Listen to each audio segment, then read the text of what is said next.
முடிச்சிருந்திருக்கணும். சீட்டை வாங்கி தொகுதிகளை பிரிச்சு அதை அவங்கவுங்க நிக்கிறதுக்கான இடங்களை வந்து சூஸ் பண்ணி வேலையை ஆரம்பிக்கிற மாதிரி பண்ணி விட்டுருந்தா கூட இது ஓரளவுக்கு சால்வ் ஆகி போக முடியும். இப்ப கடைசி நிமிஷத்துல அவன் ஆகாவளி தொகுதிகள்லாம் தருவாங்கிறது இப்பவே நமக்கு எல்லாம் இந்த நிக்கிறதுக்கு ஆசைப்படுற அந்த ஒரு 15 பேர்த்த தவிர இவன் சொல்றானுங்க 15 பேரும் நம்ம வந்து எல்லாம் சேர்ந்துதான் இங்க வந்து பஞ்சாயத்து பண்றோம். உண்மை என்னன்னா எலெக்ஷன்ல நிக்கிறதுக்கு ஆசைப்படுற ஒரு 15 பேர்த்த தவிர இந்த அலையன்ஸ் எல்லாம் பெருசா எவனுக்கும் ஒரு இன்ட்ரெஸ்ட் இல்லை.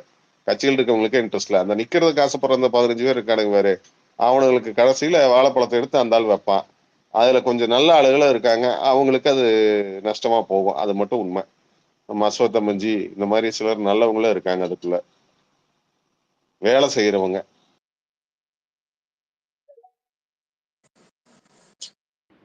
தென்காசியில நம்ம நிக்க சான்ஸ் இருக்குமா?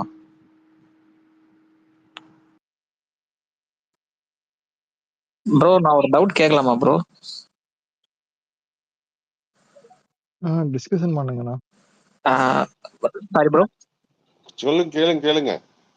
ஒன்றும் இல்லை ப்ரோ, இத்தனை வருஷமா அண்ணாமலை நம்பி ஸ்ட்ராங்கா வேலை பார்த்தாங்க சென்ட்ரல் கவர்மெண்ட், சென்ட்ரல் லீடர்ஷிப். இவ்வளவு சீக்கிரமா அதிமுக போய் வைக்க வேண்டிய கட்டாயம் எங்க இருந்து ஏற்பட்டது? இதுக்கு இடையில யாரு என்னதான் பண்ணாங்கன்னு எனக்கு இத்தனை நாள் ஒன்றும் பண்ணலைங்க. அவரு வந்து தெளிவா இருந்தாரு. நான் வந்து இந்த மாதிரி இருந்ததுன்னா நான் வரமாட்டேங்கிறதுல அண்ணாமலை தெளிவா இருந்தாரு. அதனால அவர் இறங்கி மாறி வந்துட்டாரு. இந்த அலையன்ஸ் வேணும்னு சொல்லிட்டு அதிமுக ரொம்ப ஆசைப்பட்டுச்சு. முக்கியமா வந்து கொங்கு சைடுல இருக்க தலைவர்கள். ஸோ அவங்க வந்து டெல்லி போனாங்க. இவர் எல்லாம் போய் பார்த்தாங்க. யாரு வாசன் அவங்க மூலமா போய் எல்லாம் பார்த்து பேசி இதை வந்து கன்ஃபார்ம் பண்ணியிருக்காங்க. இப்பவும் எடப்பாடி பழனிசாமிக்கு இந்த அலையன்ஸ்ல வந்து நம்பிக்கை எல்லாம் இல்லை. இல்ல இதுக்கு இடையில அண்ணாமலை எவ்வளவோ நம்பி வேலை பார்த்தாங்க. அது அவங்க கொஞ்சமாவது சென்ட்ரல் லீடர்ஷிப் யோசிச்சிருக்கலாமே. இவ்வளவு பிளேட்டண்டா நம்ம இறங்குறோமே, இது நமக்கு வருமா ஒழுங்கா? இல்லைங்க, சென்ட்ரல் லீடர்ஷிப்பை வந்து தப்பு சொல்ல முடியாது. அவங்க வந்து டைரக்டா இல்ல, அவங்க வந்து இங்க இருக்க லோக்கல் லீடர்ஸோட இதில் தான் அவங்க இருப்பாங்க. லோக்கல் லீடர்ஸ் எல்லாம் இல்லைங்க நம்ம தனியா போக முடியாது, அலைன்ஸ் அதுவும் ஏடிஎம்கே கூட அலைன்ஸ் போனா தான் நம்ம ஜெயிக்க முடியும்னு சொல்லும் போது சரி ஓகே உங்க இத்தனை பேர் போய் தொந்தரவு பண்ணும் போது அவங்க வந்து சரி ஓகே உங்களுக்கு ஒரு வாய்ப்பு தரேன்னு தர்றாங்க, அவ்வளவுதான். ஹலோ சொல்லுங்கம்மா சொல்லுங்க. சார், ஆக்சுவலா வந்து இப்போ போன கூட்டணிக்கான முக்கிய ஒரு பிரச்சனை என்னன்னா, எல்லாருமே கொஞ்சம் ஏஜ்டு பர்சன் எல்லாருமே. அவங்களுக்குலாம் இன்னும் அடுத்த 5 வருஷம் 10 வருஷம் கழிச்சு நமக்கு அடுத்த சீட்டு கிடைக்குமான்னு தெரியல. அந்த ஒரு பிரச்சனைனால இப்ப இருக்கிற வரைக்கும் அடுத்த 5 வருஷத்துல நான் ஒரு எம்எல்ஏ ஆயிடணும், எனக்கு ஒரு சீட் கிடைச்சிடணும் அப்படின்றதான் போயிருக்காங்க. ஒரு 40 இயர்ஸ்க்குள்ள இருக்கவங்க எல்லாருமே பாத்தீங்கன்னா நம்ம அண்ணனை ஃபாலோ பண்ணோம். இன்னொன்னு வந்து பரவாயில்ல வெயிட் பண்ணி நம்ம அடுத்த இந்த ஒரு வருஷத்துல எல்லாத்தையும் ஒழிச்சு கட்டிட்டு பிஜேபியை கொஞ்சம் மேல கொண்டு வந்து அடுத்த 5 வருஷம் இதுக்கப்புறம் பிஜேபி தான் அப்படின்னு நம்ம கொண்டு வரணுங்கிறதுக்காக நம்ம எல்லாம் வேலை செஞ்சோம். ஆனா இப்போ சீட்டு கேட்டு போய் அங்க லாபி பண்ணவங்களோ அங்க போய் கேம்ப் அடிச்சு உட்காந்து சென்ட்ரல்ல உட்காந்து எல்லாம் பண்ணவங்க எல்லாருமே பாத்தீங்கன்னா 50 இயர்ஸ்க்கு மேல இல்ல 55-60 இயர்ஸ். ஏன்னா எனக்கு இந்த வாட்டி பதவி கிடைச்சாகணும், நான் சாவறதுக்குள்ளார ஒரு எம்எல்ஏவாத ஆயிடணும் அப்படின்ற மாதிரி நினைக்கிறவங்க எல்லாம் போயிருக்காங்க. கண்டிப்பா இருக்குல்ல? சொல்லுங்க. கரெக்டா தான் நீங்க சொல்றது கரெக்டா தான். அதான் அந்த மாதிரி இருக்க ஆளுங்க தான் பண்ணதுனாலதான் நம்ம வந்து இன்னைக்கு வந்து நம்ம அந்த பிஜேபிக்கு தமிழ்நாட்டுல இருந்த அந்த கட்டுக்கோப்பையும் இதையும் நம்ம இன்னைக்கு இழந்துட்டோம். ரைட்டுங்களா?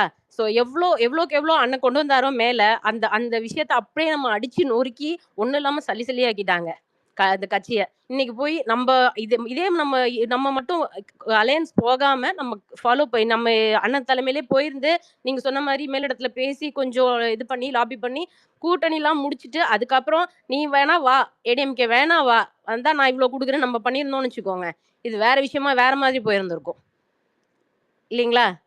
ஸோ இது அப்படியே வந்து உடைச்சி தள்ளி இங்க இருக்க ஒரு நீங்க சொன்ன மாதிரி ஒரு 15-20 பேர் அவங்களோட பதவி ஆசைக்காக, இன்னொன்னு அவங்களுக்கு உழைக்கிறதுக்குலாம் இஷ்டமே இல்லை, அவங்கள்ட்ட எல்லாம் காசு இருக்கு, எனக்கெல்லாம் வேலை செய்யறதுக்கு இஷ்டம் இல்லப்பா, எனக்கு வந்து பிஜேபி ஓட்டு ஒரு 5% வருதா, ஏடிஎம்கேல இருந்து ஒரு 20% வருதா, இது எல்லாத்தையும் நான் பொறுக்கி போட்டு நான் வந்து எம்எல்ஏ ஆயிடணும் அவ்வளவுதான் நினைக்கிறாங்களே ஒழிய வேற யாருமே வந்து உழைச்சி நான் இறங்கி வேலை செஞ்சு நான் ஓட்டை எடுத்து நான் பிஜேபி ஓட்டை எடுத்து நான் வேலைக்கு வந்து எம்எல்ஏ ஆகணும்னு யாருக்குமே வேலை செய்யறதுக்கு இஷ்டம் இல்லை.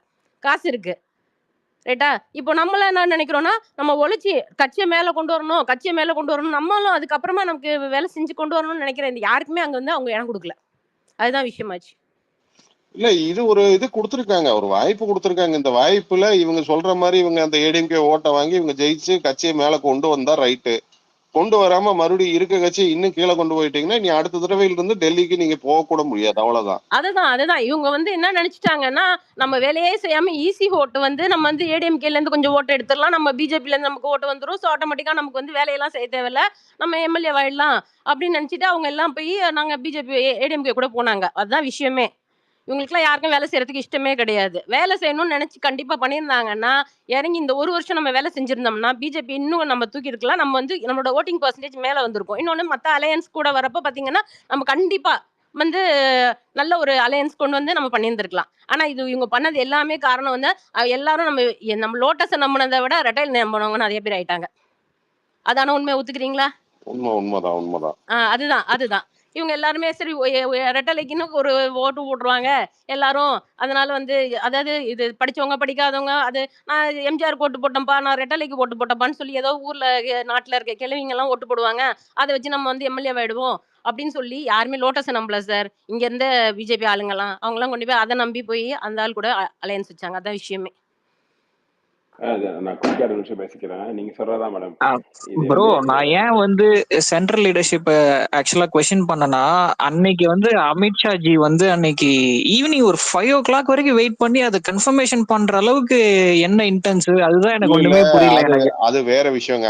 அந்த நல்ல நேரம் பார்த்து நான் இறங்கணும்னு சொல்லிட்டு அவன் டைம் பார்த்துக்கிட்டு உட்காந்துருந்தானுங்க. வேற ஒண்ணும் கிடையாது. 5 மணி வரைக்கும் வெயிட் பண்ணது அவன் நல்ல நேரம் பார்த்து இறங்கணும்னு சொல்லிட்டு இருந்தானுங்க. அவ்வளவுதான். அவன் பெரிய வெண்ணையெல்லாம் இல்ல. அவன் பெருசா அவனால வந்து இங்க அண்ணாமலை இன்னும் போகவும் இல்லை. அதெல்லாம் இல்ல. என்ன அவர் உழைச்சு வச்சு அந்த உழைப்புக்கான மரியாதைக்கு வாங்க மாட்டேங்கிறாங்கிற கோபம் தான் எல்லாத்துக்கும் இருக்குது. நீ மறுபடியும் போய் 20 சீட்டு 25 சீட்டுன்னு பழைய மாதிரி உட்கார்றதுக்கு நீ எதுக்கு அந்த மனுஷன் இவ்வளவு உழைக்கணும், 3 வருஷம் இவ்வளவு பெருசா கொண்டு வரணும் கட்சியங்கிறது தான். இத்தனை பேர் அவரை ஃபாலோ பண்ணி வந்திருக்காங்களே, அவங்களுக்கெல்லாம் இது ஒரு ஏமாற்ற மாதிரி தான் இருக்கு. இப்போ நம்ம இங்க பேசிட்டு இருக்க ஆதங்கத்துல பேசுறோம். நம்ம யாரும் போய் எலெக்ஷன்ல கவுன்சிலர் எலெக்ஷன்ல கூட நம்ம நிக்க போறது இல்ல. நம்ம கட்சி வளரணும், நம்ம அடுத்த இதுக்கு வந்து கரெக்டா இருக்கணும் அப்படிங்கறது தான். நல்ல ஆளுகள்ட்ட ஆட்சி இருக்கணும்னு நம்ம நினைக்கிறோம். அந்த எண்ணம் அவனுக்கு கிடையாது. இன்னைக்கு இருக்க தலைவர்களுக்கு அவனுக்கு எம்எல்ஏ ஆனா போதுங்கிற அந்த எண்ணம் தான் இருக்குது. பாப்போம் எதுங்கிறது பாப்போம். மக்கள் என்ன உண்மையா முடிவு அதான் சார். பண்றாங்க. டிஎம்கே வந்து எல்லாருக்குமே தெரியும் டிஎம்கேனா எவ்வளவு மோசமான ஊழல் மிகுந்த கட்சி அப்படிங்கறது நம்ம எல்லாருக்குமே தெரியும். அதே மாதிரி ஏடிஎம்கேல ஒண்ணுமே இல்லாம போயிடுச்சு. அதுக்கு செகண்ட் லெவல் தேர்ட் லெவல்ல ஆளுங்கலாம் இல்ல. இவர் மூஞ்சிலாம் பார்த்து சிஎம் கேண்டிடேட் கொடுக்கவே முடியாதுன்றது ஒரு இது. எவ்வளவு தெளிவா தேமுதிக அந்த அம்மா விஜய் அந்த பிரேமலதாலாம் எவ்வளவு தெளிவா முடிவெடுக்கிறாங்க. நம்ம என்ன நம்மளோட கட்சியில இவ்வளவு ஒரு மோசமா முடிவெடுத்தாங்களேன்றது எனக்கு ரொம்ப ஆதங்கமா இன்னும் வருது சார். இல்ல நமக்கு ஒரு இருந்தா கூட சென்ட்ரல் பிஜேபி ஒரு கால்குலேஷன் போடுது. அதுவும் ஒரு சைடு வந்து சரியான கால்குலேஷன் தான் நான் அப்படி நினைக்கிறேன். அதாவது நமக்கு ஓட்டு வரணும்னா இங்க இருந்தாங்க வரணும். அது ஏடிஎம்கே ஓட்டு தாங்க நமக்கு வரும். ஏடிஎம்கே ஓட்டு தான் நம்ம எடுக்கணும். வருதுனா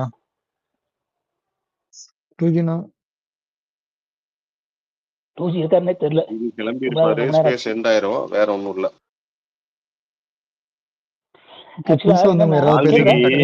வால்மீகி நமக்கு நம்ம எடுக்கிற அந்த ஓட்டு இருக்கு இல்லையா, அது வந்து சாஃப்ட் ஹிந்துத்துவா நேஷனலிஸ்டிக் ஓட்டு. சரிங்களா? அது வந்து இங்க ஒரு ஆல்டர்னேட்டிவ் ஃபோர்ஸ் இல்லாத இருந்ததுனால அந்த ஓட்டு வந்து இது போட்டுலாம் சூட நூடுல்ஸ் செஞ்சு சாப்பிடலாம் அப்படின்னு. 2G மைக் ஓபன் பண்ணிருக்கீங்க. பேசுங்க. என்ன வால்மீகி, அது ஒண்ணும் வந்து அவனுக்கு ஓட்டு கிடையாது. நம்ம வந்து ஏடிஎம்கே ஓட்டு தான் எடுக்கணுங்கிறதுக்கு. அதுக்கு நம்ம ஓட்டு அது. அந்த ஓட்டை வந்து இத்தனை நாள் ஒரு ஆள் இல்லாதங்காட்டி டிஎம்கேக்கு போறதுக்கு பொதுவா அந்த பக்கம் போட்டுட்டு இருந்தாங்க. இன்னைக்கு நீங்க ஒரு ஆல்டர்னேட்டிவ் கொடுத்தங்காட்டி அவங்க அந்த ஓட்டை இந்த பக்கம் கரெக்டா எங்க போடணுமோ அங்க வந்துட்டாங்க. அவங்க வந்து நேஷனலிஸ்டிக் சாஃப்ட் ஹிந்துத்துவா ஓட்டர்ஸ். அவங்க ஹிந்து சாஃப்ட் இல்ல, நேஷனலிஸ்டிக் ஹிந்துத்துவா ஓட்டர்ஸ். அவங்க இந்த பக்கம் வந்துட்டாங்க. அதுதான் நானும் சொல்றேன். இப்போ நான் என்ன நினைக்கிறேன்னா, இப்போ கூட்டணி வச்சது வந்து ஏங்க இந்த எலெக்ஷன்ஸ் வந்து நமக்கு ஃப்ரெண்ட்லி மேட்ச் தான். இப்போ கூட்டணி விற்கிறதுனால நான் நினைக்கிறது என்னன்னா, அது பிஜேபிக்கு பெனிஃபிட் ஆக தான் செய்யும். அது 20 சீட்ல இருந்தா, ஏன்னா அந்த ஓட்டு ஸ்பிட் ஆகாம நமக்கு நம்பர்ஸ் கூடணும். 4 எம்எல்ஏன்றது டெஃபினட்டா கூடும். அவங்க என்ன நினைப்பாங்கன்னா, சென்ட்ரல் பிஜேபி எம்எல்ஏ கவுண்ட்டும் பார்ப்பாங்க. கொஞ்சம் எம்எல்ஏ கவுண்ட் இன்க்ரீஸ் பண்ணா, ஏன்னா எலெக்ஷன்ஸ்ல ஒரு கட்டத்தை தாண்டி 4ன்றது ஒரு 10-15 எம்எல்ஏ ஆனாங்கன்னா அந்த மாவட்டம்லாம் ஸ்ட்ராங் ஆகும். அந்த மாவட்டம்லாம் ஸ்ட்ராங் ஆச்சுன்னா தான் ஃபியூச்சர்ல வந்து அந்த கீழே இருக்கிற எல்லாமே ஸ்ட்ராங் ஆயிட்டு ஈரோடு இங்க எல்லாம் ஸ்ட்ராங் ஆயிருக்கணும்ல, ஏன் ஆகல? இல்ல ஸ்ட்ராங்கா இல்லன்னு சொல்ல முடியாது இல்ல இல்லங்க. இப்ப இல்லன்னு எங்கள சொல்ல கம்பேர் முடியாது. பண்ணும்போது உங்க சைடுல இப்ப நீங்க ஸ்ட்ராங் தானே. தனியா போய் நின்னு ஜெயிக்கிற அளவுக்கு உங்களுக்கு வந்துருச்சா? இல்ல அதுதான் அதுதான் சொல்றேன். அப்படி இல்ல நமக்கு. அதுதான் சொல்றேன். அப்படி இல்ல நமக்கு. அவ்வளவுதான். நீங்க 15 எம்எல்ஏ பேர் இருக்கு. வந்தீங்கனாலும் 15 பேர் என்ன பண்ண போறீங்க? எடப்பாடியனும் ஆளுமே வாழ்க சொல்லிட்டு உட்கார போறீங்க. நீங்க எங்க உங்க தொகுதியை போய் ஸ்ட்ராங் பண்ண இல்ல போறீங்க? உங்க வால்மீகி தொகுதியை வால்மீகி ஒரு ஸ்ட்ராங் பண்ணி நிமிஷங்களேன். இருக்கணும்னா என்னைக்குமே ஒரு கட்சி எப்ப வளரும்னா எதிர்க்கட்சியா இருக்கும்போது தான் அவன் ஸ்ட்ராங்கா வளருவான். அதைத்தான் அண்ணாமலை என்ன செஞ்சாரு. அதுதான் வளர்ந்தது கட்சி காரணம். சரியா? அதை எடுத்து விஷயங்களை பேசி அதுக்கான இதுகளை கொண்டு போகணும். அதுக்கு வந்து மாவட்ட தலைவரா இருந்தாலே போதும். எம்எல்ஏவா தான் இருக்கணுங்கிற அவசியம் இல்ல. அது பழனி அவரு கனகராஜ் அவர் எப்படி காமிச்சாரு? நாங்க என்னெல்லாம் பண்ணிருக்கோம், எப்படி பண்ணிருக்கோம், எவ்வளவு தூரம் இங்க பண்ணிருக்கோங்கிறத அவன் குண்டு அங்கிளுக்கு போட்டு காமிச்சாருல்ல. அதுதான் நீங்க சொல்றதெல்லாம் வந்து எம்எல்ஏ ஆயித்தான் பண்ணணும்னா இப்ப எம்எல்ஏ இல்லாத கட்சி எல்லாம் இங்க என்ன பண்ணுவாங்க? சுஜி நான் பேச கேக்குதா? சொல்லுங்க சொல்லுங்க. இல்ல அதான் இல்ல வால்மீகி, நீங்க பேசுறது என்னமோ இவங்க அப்படியே ஆக்கப்பூர்வமா பேசுற மாதிரி பேசுறீங்க. நீங்க எதிர்பார்த்தீங்களா ஒரு இந்த மாதிரி ஒரு அபியூசல் சரண்ற? நீங்க சொல்ற மாதிரி கட்சி இல்ல இல்ல இல்ல ஆக்சுவலா நான் கூட என்ன நினைச்சேன்னா தனியா நிக்கிறதே நல்லது. ஏன்னா 234 தொகுதியிலையும் நம்ம சின்னத்தை கொண்டு போகலாம். இப்ப நிறைய பேர் சொன்னாங்க. இப்ப நான் கூட எங்க வட்டத்துல இருக்கிற ஆளுங்களோட பேசும்போது அதுல ஒரு அட்வான்டேஜ் என்னன்னா ஆளுங்க கேண்டிடேட் நிப்பாங்க, அவங்களுக்கு ஒரு பாப்புலாரிட்டி கிடைக்கும். தோத்தா கூட பாப்புலாரிட்டி கிடைக்கும். ஃபியூச்சர்ல வந்து ஏங்க லோக்கல்ல தோக்குறவங்களுக்கு கூட சிம்பத்தி ஓட்டெல்லாம் இருக்குங்க. 2 வாட்டி தோத்தாருங்க, 3வது வாட்டி போடலாம் அப்படின்லாம் கூட உண்டு. ஆனா அட் த சேம் டைம் இப்போ கூட்டணி விற்கிறதுனால அது ஒரு தனி கணக்கு தான். இது வந்து நான் என்னால் அதை நெகட்டிவாக பார்க்க முடியாது. பட் ஆனால் தனியாக நின்றுதாலும் ஓகே தான். ஏன்னா எப்படி இருந்தாலும் இந்த வாட்டி நம்ம வின் பண்ண போகிறதில்ல. யார் இருந்தாலும் வின் பண்ண போகிறதில்ல. முதலமைச்சர் பதவியெல்லாம் எடுக்க போகிறதில்ல. இந்த ஸ்டேட்மெண்ட் நீங்க எல்லாருமே சொல்றீங்க, நான் ஒத்துக்கவே மாட்டேன். ஏன்னா திருப்பி இல்ல நான் முடிச்சிடறேன். இருங்க நான் வந்து பிஜேபி வளர்ந்துருச்சு கிழிஞ்சிச்சுன்னா சொல்லவே மாட்டேன். ஆனா எல்லாரும் காங்கிரஸ் தான் ஜெயிக்குது, பிஜேபி தோக்குது, 15 சீட்டுக்கு மேல வாங்க முடியாதுன்னு சொன்ன ஹரியானால பிஜேபிக்கு ஹரியானால பெரிய ஸ்ட்ரக்சர் கிடையாது. 2014 அப்புறம் தான் ஸ்ட்ரக்சர் வளர ஆரம்பிச்சது. அந்த இடத்த நீங்க பிஜேபி ஹேட்ரிக் அடிக்குது அப்படின்னா இப்படிக்கும் பல்க் ஆங்கர் அகேன்ஸ்ட் ஜாட்டுக்கு பிஜேபி பிடிச்சாலும் அவனுக்கு ஓட்டு போட மாட்டானுங்கன்னு சொல்லிட்டு எல்லாரும் சொன்னானுங்க. இப்ப எப்படி இந்த ஸ்பேஸ்ல பேசுற நம்ம எல்லாருமே பிஜேபிக்கு ஜெயிக்கிறது வாய்ப்பு இல்லை 2026 நம்ம பேசுறோமோ அதே மாதிரிதான் ஆல் ஓவர் இந்தியா பேசினானுங்க. அந்த பிஜேபி 48 சீட் வாங்கி ஜெயிச்சு காமிச்சிச்சு. மக்கள் மனசு புரிஞ்சுக்கவே முடியாதுங்க. இன்னொன்னு யோசிச்சு பாருங்க, நீங்க காட்ட போற ஃபேஸ் யாரு? அண்ணாமலைங்கிற ஒரு face against MK Stalin, against Edappadi Palaniswami, against சீமானா யாருங்க கண்டா நம்ம 55-60 சீட் நம்ம ஜெயிப்போங்க. நீங்க ஏங்க இல்ல 50-60 அதெல்லாம் ஓகேங்க. நான் சொல்றது ஆட்சி பிடிக்கிறது சொல்றேன். அப்படி சொல்றேன். வால்மீகி ரொம்ப சிம்பிள். வால்மீகி இன்னைக்கு உங்களால 55-60 தொகுதி ஜெயிக்க முடியுமா வால்மீகி? இல்ல 55-60 தொகுதி உங்களால கூட்டணிகளை வாங்கிட முடியுமா வால்மீகி? அது சொல்லுங்க. வாங்கிட முடியுமா? சரிதான். அதுதான் இருங்க. இப்பவும் பிஜேபி ஆட்சி அமைக்கல. பிஜேபி அலையன்ஸ்ல போய் எம்எல்ஏ மட்டும் தான் ஜெயிக்குது, ஆட்சியில எல்லாம் இல்ல. சரியா? அதே மாதிரி உங்களால 55-60 தொகுதி வாங்க கூட முடியாது. ஆனா அந்த மனுஷனை விட்டு இருந்தா 55-60 தொகுதி ஜெயிக்க வச்சிருந்திருப்பாரு. இன்னைக்கு நீங்க ஜெயிப்பீங்களாங்கிறதே வந்து உறுதி கிடையாது. இன்னைக்கு உங்களுக்கு அந்த இதே கிடையாது. அந்த டிவிக்கே விஜய் வந்தா உங்களை கழட்டி விட சொல்லிடுவான், கம்பல்சரி கழட்டி விட சொல்லுவான். இது அரசியலோட சில பேரோட சுயநலத்தினால வந்து ஒரு நல்ல தலைவரே இதுவாகிறாங்க. அரசியலோட இல்ல, அரசியலோட அடிப்படை தெரிஞ்சவங்களுக்கு கூட நல்லா தெரியும். விஜய் வந்தா உங்களுக்கு இப்பவும் வந்து இங்க பேட் இம்ப்ரெஷன் இருக்குது. BJP is anti people party, தமிழ்நாடுக்கு ஆன்டி தமிழ் பார்ட்டிங்கிற அந்த ஒரு சென்டிமெண்ட்டை இப்பவும் அவன் ஹோல்டு பண்ணி வச்சிருக்கான். அதை வந்து அவனா இருந்தாலும் அவனுக்கு அறுவடை பண்ணத்தான் பார்ப்பான். பிஜேபி எந்த கூட்டணியில் இருக்கு அங்க சிறுபான்மை ஓட்டு வராதுங்கிறது 100% வராது. இன்னும் நீங்க அந்த இதுக்கெல்லாம் மாறல. அந்த இடத்துக்கெல்லாம் மாறதுக்கு இன்னும் டைம் இருக்கு. சரியா?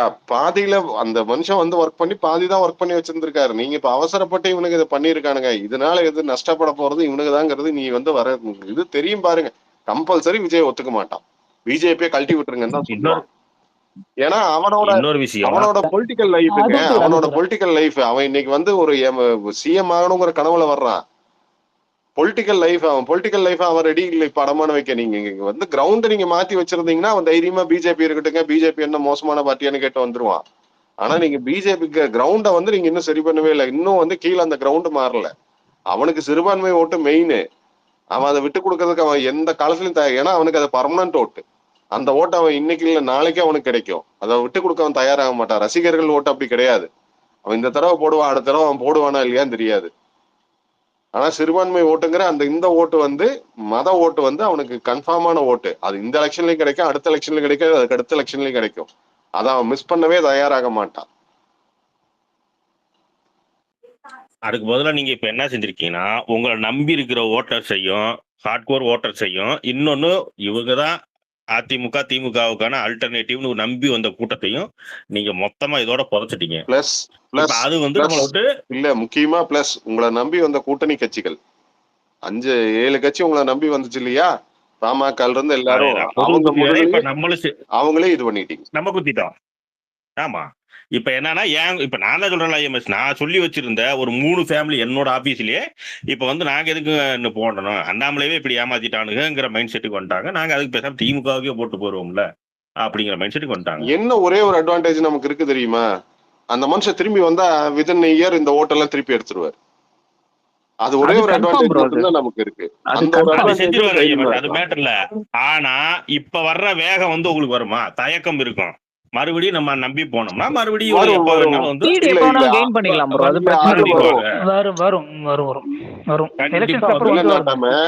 வரும். இல்ல நாட்டாம உங்க மேல நம்பிக்கை பொறுமை நாட்டாம அது வரும். ஆனா வந்து அதே சமயம் திருந்தி இருக்கிறது யாரா இருக்கும்னா மத்திய தலைமை திருந்தி இருக்கும். வரும், அது வரும். ஆனா அடுத்த தடவை இந்த வேலையை செய்யறதுக்கு மத்திய தலைமையா வேற யாரும் ரெடி ஆக மாட்டாங்க. இவனுக்கு போய் காலை கைய புடிச்சு மறுபடியும் வந்து எங்காச்சும் போய் சேரணும்னு சொல்லி சொன்னா கூட மூடி போட சொல்லி துரத்தி விட்டுருவாங்க. இப்போ என்ன அமித்ஷா அவரோட சொந்த பண்ணிருப்பாரு. இவனுங்களோட டார்ச்சர் தானே. அது நான் சொல்றேன். ஆனா கிருஷ்ணா ப்ரோ ஒரே நிமிஷம் ப்ரோ, நான் எப்பயாதான் பேசுறேன் ப்ரோ, எனக்கு எப்பயாவது மைக் செட் ஆஃப் பண்றாங்க, ஒரே நிமிஷம். அது இல்ல எம்எஸ் வருவாங்க, நான் இல்லைன்னு சொல்ல. ஆனா தயக்கம் இருக்கும். முன்னாடி இருந்த அந்த மாதிரி உங்களை வந்து நம்பி வர்ற கூட்டத்துக்கு இப்போ ஒரு தயக்கம் வரும். இவனுக்கு என்னதான் இது பண்ணாலும் கடைசியில எவனா கூட்டணிக்கு வர்றாங்க அப்படின்னா அங்க போய் வித்துருவாங்க அப்படிங்கிற ஒரு மைண்ட் செட் நமக்கே வரும். நல்லா புரிஞ்சுக்கோங்க. அது வந்து பப்ளிக் வராதுன்னு நம்ம சொல்ல முடியாது. அவர் நாட்டாமை சொல்றது கரெக்ட் தான் சார். அவரு ஏன்னா இப்போ நீங்க நம்மளோட கட்சியா இருக்கு அப்படின்னா நம்ம இவர் தான் தலைமை அப்படின்னா, இப்போ நீங்க ஒரு பொதுச் செயலாளரா இருக்காருன்னா அவர் சொல்றதாங்க கேட்கணும். இப்ப விஜய் கட்சிக்கு அவர் சொல்றதான் கேட்கணும். இவர் ஏடிஎம்கேனா அவங்க சொல்றதான் கேட்கணும்ன்றப்போ நம்ம வந்து அவரை நம்புவோம். அவர் தான்ப்பா, அவர் சொல்றதுதான்ப்பா, அவர் தான். இப்ப பிஎம்கேனா வந்து அன்புமணி ராமதாஸ் சொல்றதுதான்ப்பா அப்படின்னு நம்ம நினைக்கிறோம் இல்லையா? ஆனா இப்ப எப்ப வேணாலும் அட் எனி டைம் வந்து நீங்க வந்து அண்ணாமலையை மாத்த முடியும் அப்படிங்கிற பவர் அவங்க மேல இருக்கவங்களுக்கு இருக்கப்போ, யார் வேணாலும் போய் அங்க போய் கேம்ப் அடிச்சு வேலையை மாத்தலாம் அப்படின்றப்போ மேல இருக்க நம்பிக்கையும் நமக்கு குறையுது மக்கள்கிட்ட. ஏன்னா நான் என்னோட சர்க்கிள்ல நான் எல்லார்கிட்டையும் வந்து நான் கேட்டு எல்லாரையும் ஓட்டு போட வச்சு இப்படிலாம் நம்ம பழகிட்டு இருக்கப்ப கடைசியில எல்லாருமே இப்படி ஒரு டவுட், என்னங்க இப்படி ஆயிடுச்சுன்னு நம்மள்ட்ட திரும்ப கேள்வி கேட்கிறப்போ, அடுத்த வாட்டி அவருக்கு கொடுத்தாலுமே அவங்களும் அதே திரும்ப அந்த கேள்வி கேட்பாங்க. இப்ப இவர் எப்பங்க மாத்த போறாங்க, அடுத்தது எப்பங்க மாத்திடுவாங்க அப்படின்ற மாதிரி கேட்பாங்கல்ல. இல்ல இதுல நம்ம நோட் பண்ணாத ஒரு விஷயம் இருக்குது. எவன் முதுகு குத்தின்னு முதல்ல அவருக்கு தெரியாது. இன்னைக்கு வந்து நல்லா தெரியும். எவன் எல்லாம் முதுகு குத்தினா என்னெல்லாம் நடந்துச்சுங்கிறது அவருக்கு நல்லா தெரியும். அவர் திரும்ப வரும்போது ஆட்டோமேட்டிக்கா அந்த டீம் மாறும். எனக்கு இந்த டீம் வேண்டாம், இந்த டீம் வச்சு எனக்கு யூஸ் இல்லை, இந்த டீம் தான் வேணும்னு சொல்லிட்டு அந்த டீமை மாத்திடுவாங்க. அந்த டீம் மாறும்போது ஆட்டோமேட்டிக்கா அந்த பழைய வைபை வந்து அவங்க, அதாவது இவருக்கு ஆப்டான டீம் வந்துச்சுன்னா அந்த வைபை தூக்கிட்டு வந்துடலாம். இப்ப இருக்க இந்த முதுகு குத்திகளே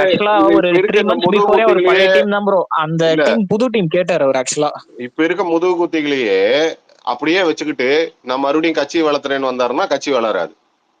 அவரால் அந்த வைப்பை கொண்டு வர முடியும், எல்லாம் நடக்கும். ஆனா நீங்க சொன்ன மாதிரி பழைய இதுல போகாது. அதே சமயம் நாளைக்கு வந்து இந்த மாதிரி போய் டெல்லியில போய் அங்க போய் இங்க போய் நீங்க கூட்டணி வைக்கணும் பிடிக்கணும்னு சொல்லிட்டு மாவட்ட தலைவர்கள் போய் இவனுங்க எல்லாம் போய் கேட்காத அளவுக்கு ஒரு டீம் வந்துருச்சுன்னா, ஒரிசாக்கு கிடைச்ச மாதிரி ஒரிசா தலைவர் கிடைச்ச மாதிரி ஒரு டீம் இவர் கிடைச்சிருச்சுன்னா இவர் கொண்டு வந்துருவாரு. ஆக்சுவலா பிப்ரவரி மந்த் அவர் கேட்டாரு தான் ப்ரோ, எனக்கு ஏத்த டீம் கொடுங்க, நான் கண்டிப்பா கவர்மெண்ட் இல்லைனாலும் எதிர்கட்சியாவது நான் வந்து காட்டுவேன்னு சொன்னார் அவரு. ஒரு நிமிஷம், ஒரு பாயிண்ட்டுங்க. நம்ம சொல்றோம்ல சென்ட்ரல் தலைமைக்கு எல்லாம் தெரியும்னு சொல்லிட்டு நான் ஒத்துக்கவே மாட்டேன். அந்த இடத்துலதான் எனக்கும் எல்லாரும் பிஜேபி போட்ட சண்டை வருது. அமித்ஷா எடுத்த முடிவு தமிழ்நாட்டுல 2014 இருந்து இன்னி வரைக்கும் தப்பாதான் போயிட்டு, எக்ஸப்ட் அண்ணாமலை லீடர்ஷிப்பா அப்பாயின்மெண்ட் பண்ணது தவிர 2014 இவனுங்க இப்படிதான் வந்து 14 சீட்டு டிஎம்டிக்கு தூக்கி கொடுத்தானுங்க. அந்த டிஎம்டிக்கே அந்த டிக்ளைனிங் பார்ட். நம்மளால ஒரு ஊட்டியில ஒரு கேண்டிடேட் கூட போட முடியல. சரிங்களா? அப்படி இருந்துச்சு. ஏன்னா கடைசி நிமிஷம் வரைக்கும் யார் கேண்டிடேட் எவ்வளவு தொகுதினே தெரியல. ராஜ்நாத் சிங் கடுப்பாய் போனார் வந்துட்டு. ஓகே, அது ஒரு ப்ராப்ளம். 2வது ப்ராப்ளம், நீங்க மோடின்னு சொல்லி நீங்க ஓட்டு கேட்டுமே ஓட்டு வரல. ஆனா அண்ணாமலைங்கிற ஒருத்தர் வந்து அந்த மோடிங்கிற ஒரு இமேஜை எடுத்துட்டு உள்ள கிராமத்துக்கு எடுத்துட்டு போறப்பதான் அந்த ஓட்டு மாறுது. இல்லைன்னா அந்த ஓட்டு இந்த ஏடிஎம்கேக்கு தான் போயிருக்கும். கள்ளக்குறிச்சியில என்ன நடந்துச்சு, விழுப்புரத்துல என்ன சார் நடந்துச்சு, சார் சிதம்பரத்துல சார் என்ன உங்களுக்கு நடந்துச்சுன்னா அதுதான் ஆரம்பத்திலே காரணம். சொல்லிட்டேன், முடிச்சிடுறேன். ப்ளீஸ் தயவு செஞ்சு ஒரு ஊருக்குள்ள போகாதீங்க, எங்களுக்கு அது கேட்கற பொறுமை இல்லைன்னு. இல்ல ஒரு உதாரணம் சொன்னேங்க. உதாரணம் சொன்னேங்க. என்ன சொல்றேன்னா, மோடிங்கிற ஒரு இமேஜ் கொண்டு போனவர் அண்ணாமலை. ஆனா என்ன ஆச்சுன்னா, எப்படி ஜார்க்கண்ட்ல வந்து அந்த அவரு ஜார்க்கண்ட் வந்து தப்பு பண்ணது அமித்ஷா தான் தப்பு பண்ணாரு. ஓகேங்களா? அதே தப்பு தான் இங்க பண்ணிட்டு. we need to accept it. A person அவர் வந்து 100% எல்லா சமயம் ரைட்டா இருக்கணும் அவசியம் கிடையாது. It was a blunder. It is a blunder caused by Amit Shah. அவ்வளவுதான். அவர் வந்து அது வந்து சொல்லலாம், அது அமித்ஷா நம்ப வச்சது திராவிட ஜனதா கட்சி நம்ம பேசிக்கலாம் நம்ம. பட் ஆனா இவங்க என்னன்னா பேசிட்டுங்க, நீங்க உங்களுக்கு சென்டர்ல இருக்கீங்க, உங்களுக்கு இல்லாத பவரா ஆளா அம்பா படையா, அப்போ உங்கள்ட்ட நீங்க சர்வே பண்ணிருப்பீங்கல்ல, மக்கள் யார் பக்கம் இருக்கான்னு தெரியும்ல.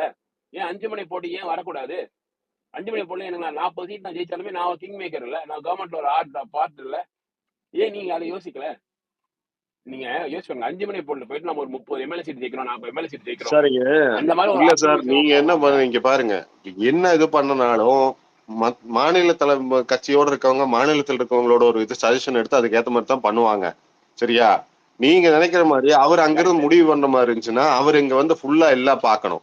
அவர் ஃபுல்லா பாக்குறதுக்கு இல்லைங்கிறதுனால தான் இங்க இத்தனை போஸ்டிங் கொடுத்து இத்தனை பேர்த்து எல்லாம் உட்கார வச்சு எல்லாம் பண்ணிருக்காங்க. அந்த போஸ்டிங்ல இருந்து வந்து ஒருத்தன் கேட்கறான்னா சரி ரைட் ஓகேன்னு தான் சொல்லுவாங்க. நீங்க மத்திய தலைமை இதுல தப்பு சொல்றதுக்கே இல்ல. அதனால இதுல வந்து இங்க இருக்க கேஸுக்கு வந்து சரியில்லை. இப்ப ஒரிசால வந்து அமித்ஷா சொன்னாரு.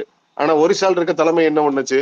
எல்லாரும் ஒரே முடிவா சொன்னாங்க, இல்லைங்க வேண்டாம், கூட்டணி போற மாதிரி தான் நாங்க யாரும் இல்ல அப்படின்னு சொன்னாங்க. எல்லாரும் ஒரே வாய்ஸா வந்தங்கிட்ட அவர் ஒத்துக்கிட்டாரு. அவர் என்ன, அவர் இல்ல நான் எடுத்ததான் முடிவு, நீங்க கூட்டணி போய் தாகணும் பிஜேபி கூட கூட்டணி வச்சாரா?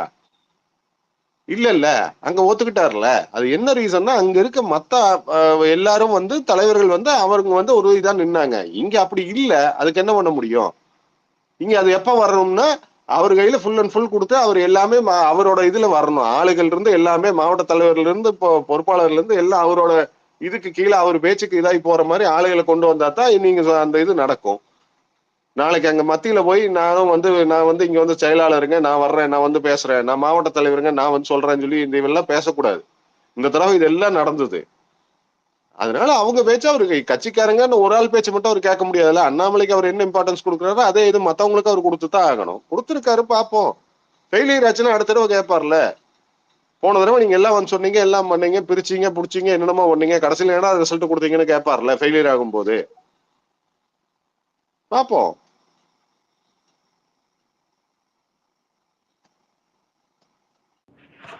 ஹலோ ஹலோ ஐஎம்எஸ் சார் நீங்க சொன்ன எனக்கு புரிஞ்சது. ஒரே பாயிண்ட் சொல்லி முடிச்சுக்கிறேங்க. நான் சொல்றது ஒடிசா விஷயத்தை கொண்டு வரல, ஜார்க்கண்ட் விஷயத்தையும் இதே மாதிரிதான் ரெண்டா சார், பிரிஞ்சு ஜார்க்கண்ட்ல ரெண்டா பிரிஞ்சு நிக்கும் போது ஜார்க்கண்ட்ல 2 குரூப் இருந்திருக்கும். ஒரு குரூப் வந்து இன்னைக்கு இங்க தமிழ்நாட்டுல கேட்ட மாதிரி இல்ல நம்ம இப்படி போய் நிக்கலாம்னு சொல்லிட்டு ஒரு குரூப் போய் சொல்லி இருக்கோம். இருக்கிறவங்க சொல்றதுதான் அவரு கேட்க முடியும். அதுக்குத்தான் இங்க லோக்கல்ல இருக்கிறது எல்லாத்தையும் அந்த ஒரு ஆளே பாத்துக்கணும்னா கட்சி அப்படி கிடையாது.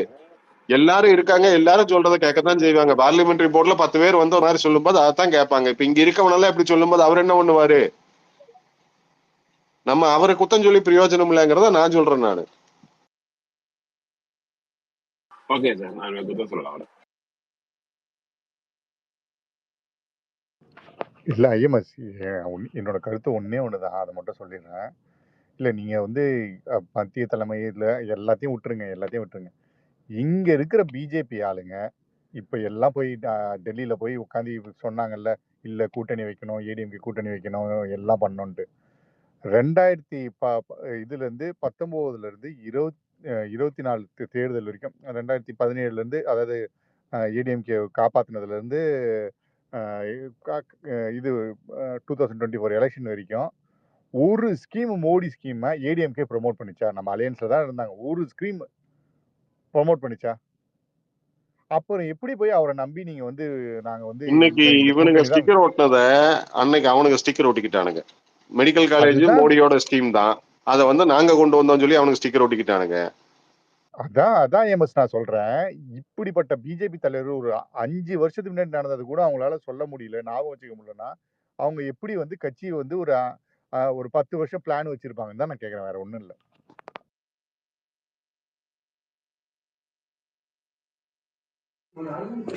அப்ப இது பியூர் சுயநலம் ஜி தானே? ஒரு நிமிஷம். ஜெய் ஸ்ரீராம் ஜி, நமஸ்தே. அதாவது ஒரு விஷயம் புரிஞ்சுங்க, எடப்பாடிங்கிற ஒரு நபர் வந்து கூட்டணிக்கு தகுதியே இல்லாதவர். அவர் வந்து நம்ம முதுகுல மட்டும் குத்தல, எல்லார் முதுகுலையும் குத்திட்டாரு. பிரேமலா இப்ப பாருங்க, கடைசியா பிரேமலதா முதுகுல வரைக்கும் குத்திட்டாப்ல. அதனால எடப்பாடி வந்து ஏன் இப்படி செய்யல அப்படி செய்யல, ஏன்னா ஓப்பனா ஒரு விஷயம் என்ன தெரியுதுன்னா, எடப்பாடிக்கு முதற்கொண்டு அண்ணாமலையோட வளர்ச்சி தான் வந்து அவங்களுக்கு மிகப்பெரிய ஒரு தலைவலியா இருக்கு. இதுல முக்கியமா நம்ம தெரிஞ்சுக்க வேண்டிய விஷயம் என்னன்னா, எடப்பாடியில இருந்து எல்லாருமேக்குமே எரியறது என்னன்னா, இன்னைக்கு இவ்வளவு பேர் பேசுறாங்க, எதிர்கட்சியில விஜய் பேசுறான், விஜய் கட்சியில இருக்கிறவன் பேசுறான், எல்லாருமே அண்ணாமலையை சொல்லும் போது ஒதுக்கிட்டாங்க. என்னன்னா ஒரு விஷயம், அண்ணாமலை வந்து திரும்ப வந்தா இது வருமா அது வருமானா, இன்னைக்கு வந்த விஷயம் வந்து பாத்தீங்கன்னா, இப்ப விஜய் வந்து அரசியலுக்கு வர்றாரு. விஜய் பின்னாடி ஒரு கூட்டம் கூடுது. ஆனா அந்த கூட்டத்தை அடுத்த கட்ட லெவலுக்கு கொண்டு போகக்கூடிய அளவுக்கு ஒரு ஸ்பார்க் உருவாகணும். அது எல்லா தலைவர்களுக்கும் உருவாகாது. ஒரு டைம்ல வந்து பாத்தீங்கன்னா அது விஜயகாந்துக்கு உருவாச்சு, ஒரு டைம்ல அன்புமணிக்கு உருவாச்சு. அதை வந்து சரியா இருங்க ஒரு நிமிஷம் நான் பேசி பேசுறேன். முடிக்கட்டும் சார், ஏன் தொந்தரவு பண்றீங்க? அவர் பேசிட்டு இருக்காருல்ல, பேசுங்க ஐயாதுரை. ஆனா அந்த ஸ்பார்க் வந்து அண்ணாமலைக்கு உருவாச்சு. அது மிகப்பெரிய ஒரு விஷயம். என்னன்னா இதுவரைக்கும் தமிழ்நாட்டுல ஒரு பிஜேபி தலைவர்களுக்கு, ஒரு இந்துத்துவ தலைவர்களுக்கு அது உருவானது கிடையவே கிடையாது. அது வந்து மிகப்பெரிய ஒரு ஸ்பார்க். அதை அணைச்சிட்டாங்க. அத மாதிரி ஒரு முட்டாள்தனம் அது வந்து பாத்தீங்கன்னா நம்ம தலையில நம்மளே மண்ணை வாரி கொட்டிக்கிட்டது. அதை வந்து மறுக்கவே முடியாத ஒரு விஷயம். அட்லீஸ்ட் அதை கண்டினியூ பண்ணி கொண்டு போற மாதிரி ஒரு தலைவரையாவது போட்டுருந்தாங்கன்னு வைங்களேன். ஏன்னா நம்ம மத்ததெல்லாம் விடுங்க, அண்ணாமலை நம்மளுக்கு பிடிக்கும் அதெல்லாம் விடுங்க, ஒரு சாதாரணமான ஒரு இந்துத்துவாவை விரும்பக்கூடிய ஒரு சாதாரண அடிமட்ட ஒரு தொண்டனா இத்தனை வருஷமா நம்ம திராவிடத்தெல்லாம் எடுத்து பல விஷயத்த இழந்திருக்கோம். இழந்தவனா மனசுக்குள்ள இருக்கிற ஒரு கஷ்டம் என்னன்னா, இப்படி ஒரு ஸ்பார்க்கை நான் எதிர்பார்த்தேன், அது கிடைச்சது, அதை அழிச்சிங்க. சரி, பின்னாடி வந்தவன் அதை கொஞ்சமாவது கொளுத்தி போடுவானான்னு பார்த்தா தண்ணியை ஊத்தி அணைச்சிட்டு அதிமுக பக்கத்துல போய் உட்காந்துட்டான். இதுக்கு மேல என்ன சொல்றது? பேசுங்க ஜி. இல்ல ஜி, நீங்க சொல்றது எல்லா பாயிண்ட்டும் கரெக்ட். நான் அது சொல்லவே இல்லை. நான் பிஜேபி தமிழ்நாடு கட்சிக்காரங்களுக்கு ஏன் அந்த இது அது என்ன சொல்றது, சுய கௌரவம் தன்னம்பிக்கை வரல நம்ம கட்சி மேல தான் நான் கேக்குறேன். வேற ஒண்ணும் இல்ல. இல்ல இது அப்படியே அவங்க உமா மேடம் சொன்னதுதான் பதில் சிவா. இதுக்கு 50 வயசு 55 வயசு 60 வயசு ஆயிருச்சு, எப்படியாவது எம்எல்ஏ எவங்காலையாவது பிடிச்சி நம்மளும் ஒரு எம்எல்ஏன்னு சொல்லிட்டு ஆயிரணும் என்ன, அவ்வளவுதான் இதுகளுக்கு இருக்க எண்ணமோ ஒழிய நம்ம கட்சியை வளர்த்தி கொண்டு வந்து நம்ம காலத்துக்கு அப்புறம் நம்ம வந்து அடுத்த ஜெனரேஷன் வந்து இந்த கட்சியை பெருசா கொண்டு போகணுங்கிற அந்த எண்ணம் இல்லை. தனக்கு பதவி வேணும். அதாவது வந்து இதை வந்து ரிவர்ஸ் பண்ணிருச்சுங்க இங்க இருக்க கேஸுங்க. Nation first, party second, self last, self first, party third, நேஷனை பத்தி அதுல கவலை இல்லை. அதுதான் பரவாயில்ல. அந்த மாதிரி பண்ணிருச்சுங்க, வேற ஒண்ணும் கிடையாது இதுல.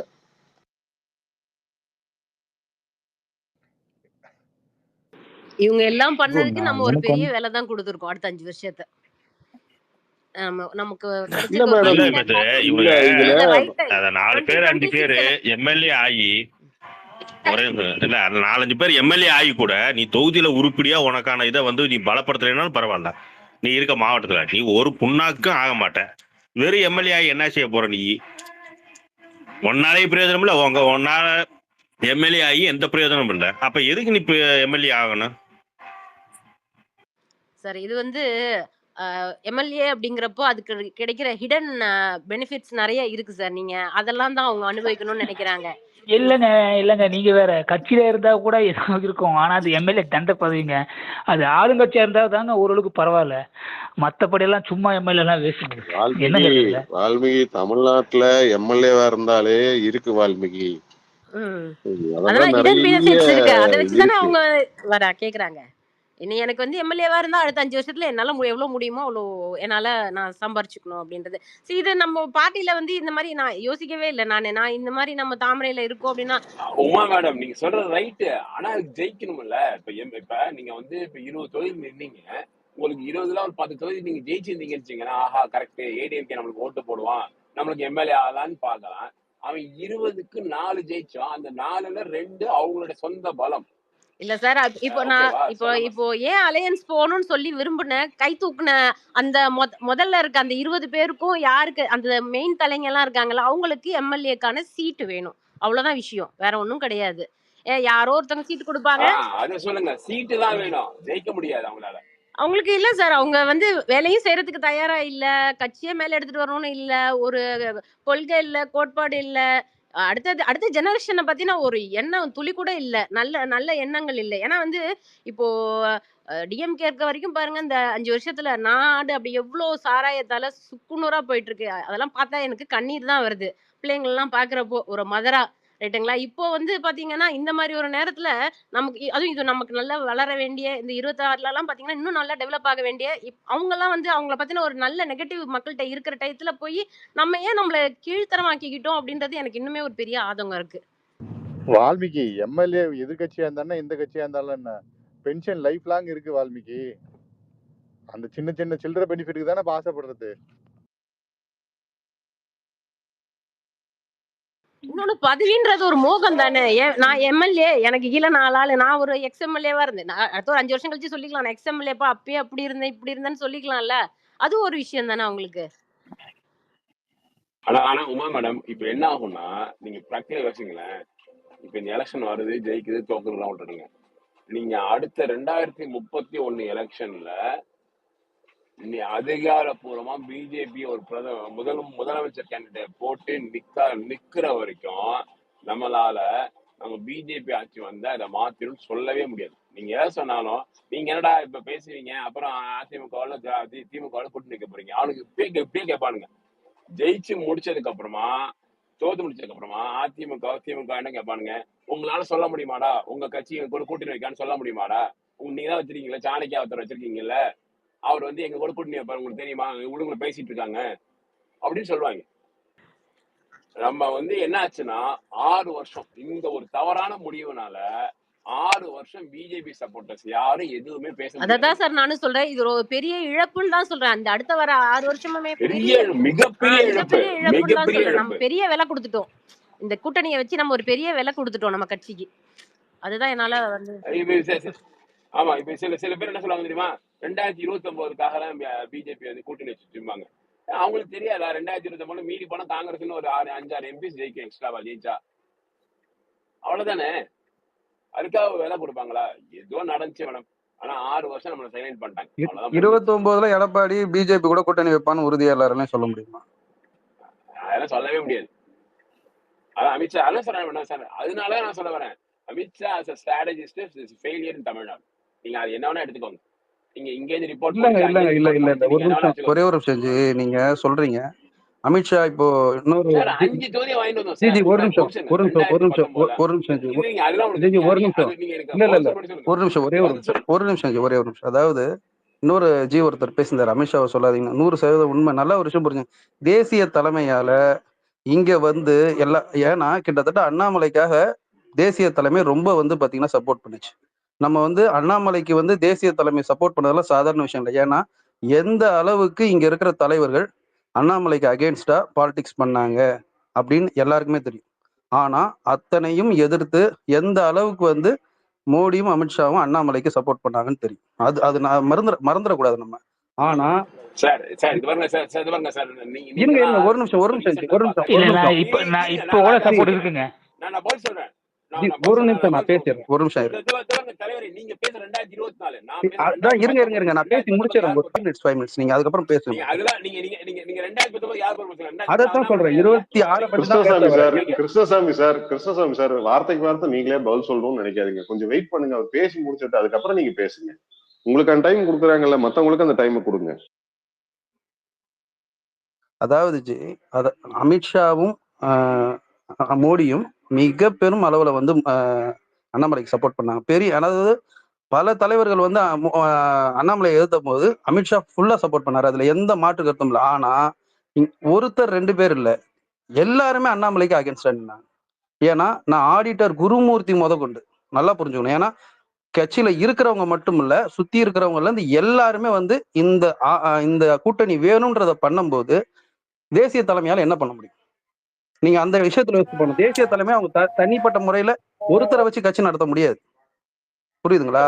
அதனால சார் நீங்க தேசிய நான் தலைமுறை சொல்றது ஒரு நிமிஷம் இது பாருங்க, நான் பதில் சொல்லிக்கிறேங்க. நீங்க என்னோட பாயிண்ட் தவறா புரிஞ்சுக்கிறீங்க. சொல்லுங்க. நான் அண்ணாமலையை வந்து அவங்க சப்போர்ட் பண்ணலன்னு நான் சொல்லவே இல்லை. நான் என்ன சொல்ல வரேன்னா 2014 இருந்து ஆரம்பிச்சு அண்ணாமலை வந்தது 2021 பிப்ரவரி மாசம், ஜனவரி மாசம். ஓகேங்களா? ஹூ இஸ் ரெஸ்பான்சிபிள் ஃபார் 2019 இவங்களோட கூட்டணி போன என்ன யாரு அழுதா? அவன் என்ன கொடுத்தான்? 5 லோக்சபா தொகுதி கொடுத்தான். அது என்ன 5 லோக்சபா நம்மளுக்கு வேணும் தொகுதி வாங்கினாங்களா? சிபிஆருக்கு அவருக்கு வேணுங்கிற வாங்கிட்டாரு. சிபிஆர் அவருக்கு வாங்கிட்டாரு, பொன்னர் அவருக்கு வேணுங்கிற 19 வாங்கிட்டாங்க. பிஜேபி அவ்வளவுதான் முடிஞ்சு. 19 பிஜேபி வேற, இப்ப இருக்க பிஜேபி வேற ஜி. நீங்க அதை சார் அது புரிஞ்சுக்கணும். வேற சார். இது பாருங்க தலைவர், நீங்க மாத்தி நான் என்னோட ஸ்டேட்மெண்ட் புரிஞ்சுக்கோங்க.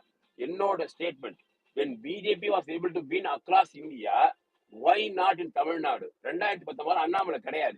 அப்படிங்கிறப்ப அந்த டிசிஷனுக்கு யார் ரெஸ்பான்சிபிள்? அமித்ஷா ரெஸ்பான்சிபிள். ஏன் சார் ஒத்துக்க மாட்டேங்கிறீங்க? உங்களுக்கு பயம் சார். ஜி புரியல நீங்க என்ன சொல்ல வரீங்கன்னு எனக்கு ஆப்ஷன் இல்லையா ப்ரோ? அப்போ இன்னொரு பாயிண்ட் சொல்லிக்கிறேன். நான் வந்து அண்ணாமலையும் பேசியிருக்கேன், எனக்கு குருமூர்த்தியோட எங்க கான்டாக்ட் பேசியிருக்கோம் நாங்க. உங்களுக்கு எல்லாருக்கும் குருமூர்த்தி பத்தி ரொம்ப தவறான பார்வை இருக்கு. ஆனா அதை சொன்னேன்னு அதை நீங்க வேற ஆங்கிள் கொண்டு போயிருவீங்க. அதனால சொல்லல. குருமூர்த்தி தான் இப்ப நடந்ததுக்கு முக்கியமான காரணம் இல்லன்னு நீங்க மறுக்க முடியுமா? அது கிடையவே கிடையாது. குருமூர்த்தி தான் இன்னைக்கு பாருங்க, எல்லாரோடைய கோபமும் இல்ல கிடையாது ஜி. எல்லாரோடைய கோபமும் வந்து பாத்தீங்கன்னா தமிழிசை மேலே மத்தவங்க மேலே இருக்கு. குருமூர்த்தி தான் இன்னைக்கு நடந்த முக்காவாசி பிரச்சனை காரணம். இன்னைக்கு எவ்வளவு பிரச்சனைக்கு பின்னாடி குருமூர்த்தி இருக்காரு தெரியுமா? குருமூர்த்தி இன்னைக்கு எவ்வளவு தெரியும் சார். ஓகே வச்சுக்கோங்க, நீங்க வச்சுக்கோங்க. ஆனா எனக்கு இன்சைட் இன்ஃபர்மேஷன் தெரியும் சார். எனக்கு தெரியும் சார் என்ன நடக்குதுன்னு தெரியும் சார். ஏங்க நான் ஒன்று சொல்றேன். ஒரே வருஷம் இவரு கிருஷ்ணசாமி சொல்றது கரெக்ட் தான். நீங்க வந்து மத்திய தலைமை ஸ்டேட் லீடர்ஷிப்புக்கு கேட்டுக்கலாம். பட் வந்து என்ன டெசிஷன் எடுத்தா எப்படி போகும்ட்டு நம்மளுக்கு தெரிஞ்சிருக்கணும். இதுல வந்து அண்ணாமலை சொன்னது ஒரு இது, இந்த மாடர்ன் டே பாலிடிக்ஸ் மத்திய தலைமைக்கு உணர முடியல. அண்ணாமலை ஒரு விஷயம் சொன்னாரு, இன்றைய காலகட்டத்துல ஐடியாலஜி இல்லாத பார்ட்டி எல்லாமே அழிஞ்சு போயிடும் அப்படின்ட்டு. இது இந்தியாவுக்கு மட்டும் இல்லை, உலகத்துல எல்லாத்துலயுமே அதுதான் நடக்குது. நீங்க யூரோப்ல பாத்தீங்கன்னாலும் இன்னைக்கு ஃபார் ரைட்டு தான் அதிகமாயிட்டு இருக்கு, வர இந்த லெஃப்ட் எல்லாம் அழிஞ்சுக்கிட்டே வருது. ஸோ ஸ்ட்ராங்கான ஐடியாலஜி இருக்கிற கட்சிகள் தான் இங்க ஸ்டே ஆகும். அதிமுகவுக்கு ஸ்ட்ராங்கான ஐடியாலஜியும் கிடையாது, ஒன்றும் கிடையாது. அது வந்து விட்டா அப்படியே காலி ஆயிடும். இதை வந்து மத்திய தலைமை உணர்ந்திருக்கணும். தனிச்சு நின்னதுனாலதான் இந்தியாவில் பல இடத்துல வளர்ந்துருக்குது. வெஸ்ட் பெங்கால் ஆகட்டும், ஒடிசா ஆகட்டும், ஈவன் அந்த தெலுங்கானா ஆகட்டும், கேரளாவில் கூட ஈவன் ஹிந்து பர்சன்டேஜ் கம்மியாக இருக்குது, ஓட்டு போடுறவங்க கம்மியாக இருந்தால் கூட அங்கேயும் 18-19% வந்தாச்சு. தனிச்சு நிற்கிறதுனால ஒரு வேல்யூ இருக்குது. அதே மாதிரி ஐடியாலஜி, ஸ்ட்ராங்கான ஐடியாலஜி இருக்கிறது வேல்யூ இருக்குது.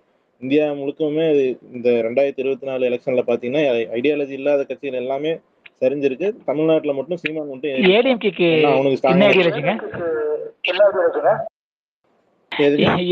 என்ன ஐடியாலஜி இருக்கு சொல்லுங்க. ஐடியாலஜி இல்லாத கட்சி அது அழிஞ்சு போயிருக்கும். அதை வந்து இல்ல பிரதர், அதுதான் சொல்றேன். அமித்ஷா தள்ளி இருக்கலாம். அந்த ஏடிஎம்கே ஓட்டு நமக்கு தான் வரும் ஃபியூச்சர்ல. ஸோ சம்டைம்ஸ் வந்து சில கால்குலேஷன்ஸ் வந்து இப்போ இது என்னுடைய பார்வை, ஓகேங்களா? எல்லாருக்கும் டிஃப்ரெண்ட் ஆஃப் ஒப்பீனியன்ஸ் இருக்கும். கண்டினியூஸாக கூட்டணி வைக்கும்போது என்ன ஆகும்னா அந்த தொண்டர்கள் பை நேச்சராகவே இந்த பக்கம் வந்துடுவாங்க. ஏன்னா ஒரு 50 வருஷம் வந்து அந்த கட்சியும் அந்த ரெட்டையிலன்றது இருந்திருக்கு, உதயசூரியன் இருக்கிறதுனால நம்ம கூட்டணி வைக்கும்போது அவங்களுக்கு தலைமை சரியாக இல்லாததுனால பை நேச்சராக அது வந்து அது ஏடிஎம்கே ஒரு இந்துத்துவ, அந்த என்ன சொல்கிறது, அது ஒரு மாடரேட்டான இந்துத்துவ பார்ட்டி தான். யாருக்கான டிஎம்கே பிடிக்காதோ, நானும் ஏடிஎம்கே இருந்தவன் தான். அதெல்லாம் சொல்கிறேன். எனக்கு டிஎம்கே வந்து இருந்தவரை எனக்கு எடப்பாடி தொப்பி போட மாட்டேன்னு சொன்னா திரும்ப இப்ப தொப்பியும் போட்டுருங்க. எடப்பாடி வேற. அதுதான் சொல்றேன். அதாவது எனக்கு டிஎம்கே ஐடியாலஜிக்கலா தான் பிடிக்காது. அதனால தான் நான் வந்து ஏடிஎம்கே சப்போர்ட் பண்ணியிருந்தேன். ஜெயலலிதா எப்போ இல்லையோ நான் பிஜேபி பக்கம் வந்துட்டேன். நான் அண்ணாமலை வர்றதுக்கு முன்னாடியே நான் பிஜேபி பக்கம் தான் இருந்தேன். அப்போ கண்டினியூஸாக கூட்டணி வைக்கும் போது என்ன ஆகும்னா பை நேச்சராகவே அந்த சைடில் இருக்கிற ஓட்டெல்லாம் இந்த பக்கம் வரும். ஸோ ஒருத்தருக்கு ஒரு கால்குலேஷன்ஸ் இருக்கும். கூட்டணி வைக்கிறதுனால ஏங்க இன்னும் சொல்றீங்களா, மத்திய தலைமை என்னைக்குமே வந்து அண்ணாமலையை விடாது. அண்ணாமலைனா இங்கே பிஜேபி இல்லை எனக்கு தெரிஞ்சு, ஓகேங்களா? என்னதான் பிஜேபி ஐடியாலஜி இருந்தாலும் அவங்களும் வந்து மோடின்ற ஒரு பிம்பத்தை யூஸ் பண்ணி எவ்வளோ வளர்ந்துருக்காங்கன்னு அவங்களுக்கு நல்லாவே தெரியும், அது உணர்ந்துருக்காங்க. அதனால அண்ணாமலையை அவங்க விட மாட்டாங்க. எல்லா ஸ்டேட்லேயும் வந்து ஒரு லீடரை வந்து அவங்க நல்லா ப்ரொமோட் பண்ணி தான் வர்றாங்க. அது ஒரு கால்குலேஷன் இருக்கு. எலெக்ஷன்ஸ்க்கு அப்புறம் மறுபடியும் அவர் வருவார். நீங்கள் அந்த டைமில் வந்து என்ன இருக்குன்னா, எந்த கட்சிக்கும் மெஜாரிட்டி இருக்காது. மேபி டிஎம்கே செகண்ட் டைம் வரதுக்கு வாய்ப்பு இருக்கலாம். அதாவது மெஜாரிட்டி இருக்காது, சண்டை போட்டுன்னு இருப்பாங்க. அந்த டைமில் ஒரு ஸ்ட்ராங்கான லீடராக இன்னும் நல்லா பில்ட் ஆகிறதுக்கு நிறைய சான்ஸ் இருக்குது. அப்புறம் இன்னொன்று கிருஷ்ணசாமி சார், நீங்கள் சொன்னீங்கல்ல குருமூர்த்தி எனக்கு வந்து ஒரு ஆர்எஸ்எஸ்காரர் கர்நாடகாவில் அவர் சொன்னார் குருமூர்த்தி இன்ஃப்ளூயன்ஸ் நிறையாவே இருக்குது இன்னைக்கு இருக்கிற டிசிஷன்ஸில் கூட. இப்போ இருக்கிற டிசிஷன்ஸில் கூட பிஜேபி அவருடைய இன்ஃப்ளூயன்ஸ் கூட இருக்குது. அதனால தப்பு இல்லை, இருந்தால் என்ன இருக்குது, தப்பு இல்லை. எனக்கு தெரிஞ்சு சில இந்த முடிவெல்லாம் வந்து நான் அப்படி அப்போஸ் எல்லாம் பண்ண மாட்டேன். ஏன்னா நம்ம எப்படி வின் பண்ண போகிறதில்ல. நமக்கு வந்து சீட்ஸோ ஓட்டோ ஏதோ ஒன்று ஓட்டாக வரணும், இல்லைனா சீட்டாவது கவுண்ட் இன்க்ரீஸ் ஆகணும். ஏதோ ஒரு கால்குலேஷன்ஸ் அவங்க பண்ணிட்டு போகிறாங்க. பட் ஆனால் இந்த எலெக்ஷன் நமக்கான எலெக்ஷன்ஸ் இல்லை. கண்டிப்பாக எலெக்ஷன்ஸ்க்கு அப்புறம் மறுபடியும் அண்ணாமலை எவ்வளோ கொண்டு வருவாங்க, இன்னும் நல்லா பூம் ஆகும் பாருங்கள். எல்லோரும் மறுபடியும் ரிட்டர்ன் ஆவாங்க, எல்லோரும் நல்லா பூம் ஆகும். ஏன்னா இன்னும் கர்நாடகாலாம் வளர்ந்தது, வேறு ஸ்டேட்லாம் வளர்ந்ததெல்லாம் பார்த்தீங்கன்னா அந்த பேட்டர்ன் இருக்கும். அதனால் விட மாட்டாங்க. சென்ட்ரல் பிஜேபி கண்டிப்பாக அண்ணாமலை விடாது. அண்ணாமலை இல்லாமல் இங்கே பிஜேபி இல்லை. ஏன்னா நிறைய பேர் நான் பார்த்துருக்கேன், அதாவது எங்கள் கட்சி கீழ் லெவலில் அண்ணாமலை வந்த பிறகு தான் வந்து அதாவது கட்சியாக வெளியில் சொல்கிறதுக்கும் கட்சியாக வெளியில் போகிறதுக்கும் கூட நிறைய பேர் வெளியில் வந்தாங்க. நிறைய பசங்கள்லாம் கூட வந்தாங்க. எந்த காலத்துல அதிமுக ஓட்டு டிரான்ஸ்ஃபர் ஆகி பிஜேபி வந்து சொல்லுங்க. இல்ல, அதிமுக ஓட்டு டிரான்ஸ்ஃபர் ஆகிறது சொல்லல, அந்த ஓட்டை நம்ம தான் எப்ப வந்து எந்த வருஷத்துல வந்திருக்கு சொல்லுங்களேன். இல்லங்க சொல்லுங்க.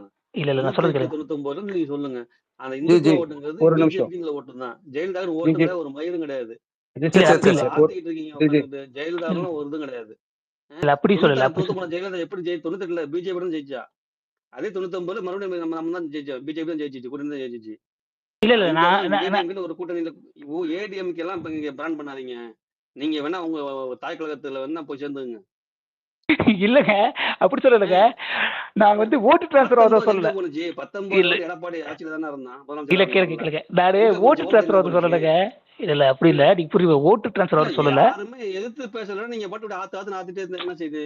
இல்ல கேளுங்க, நம்ம அமைக்கலாம் வாங்கலாம். நீங்க பேசுறது நம்ம அமைக்க வேண்டாம். கேளுங்க நிதானமா கேளுங்க. ஒரு நிமிஷம் பெருசு